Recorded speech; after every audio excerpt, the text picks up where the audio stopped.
என்ன தோசை இது? முல்பாகல் முல்பாகல் தோசை. அதான் கர்நாடகா கரெக்டாக சொல்கிறாங்க. நம்மளுக்கு என்ன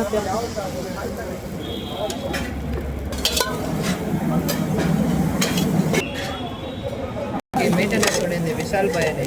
ಹೌದಾ? వాళ్ళే ఇదంతా ಮೇಂಟೆನೆನ್ಸ್. ಹಾಂ ಹಾಂ ಹಾಂ. ಕ್ಯಾಟ್ರಿಂಗ್ ನೇಮು ಏನು ಬರೆಯೋದು ಬರೀ ಮುಲ್ಬಾಗಲ್ ದೋಸೆ. ಮುಲ್ಬಾಗಲ್ ದೋಸೆ ಕ್ಯಾಟ್ರಿಂಗ್.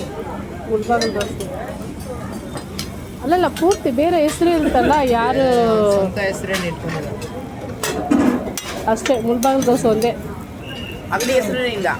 ಎಣ್ಣೆ ಎಲ್ಲ ಇದು ಬರೀ ತುಪ್ಪನಲ್ಲಿ ಹಾಕೋದು. ಎಣ್ಣೆಯಲ್ಲಿ ಹಾಕಿದ್ರೆ ದೋಸೆನೇ ಮಾಡೋದು. ಹಾಂ ಗೊತ್ತು ಗೊತ್ತು. ಎಲ್ಲ ತುಪ್ಪನೇ. ಮತ್ತೆ ಹೆಂಚು ಹಂಗೆ ಇರಬೇಕು ಇದು ದಪ್ಪಕ್ಕೆ. ಸ್ವಲ್ಪ ಏನಾದರೂ ಮಿಸ್ಟೇಕ್ ಆದರೆ ದೋಸೆನೇ ಬರೋಲ್ಲ. ಹಾಂ ಹೆಂಚೆಲ್ಲ ಇದು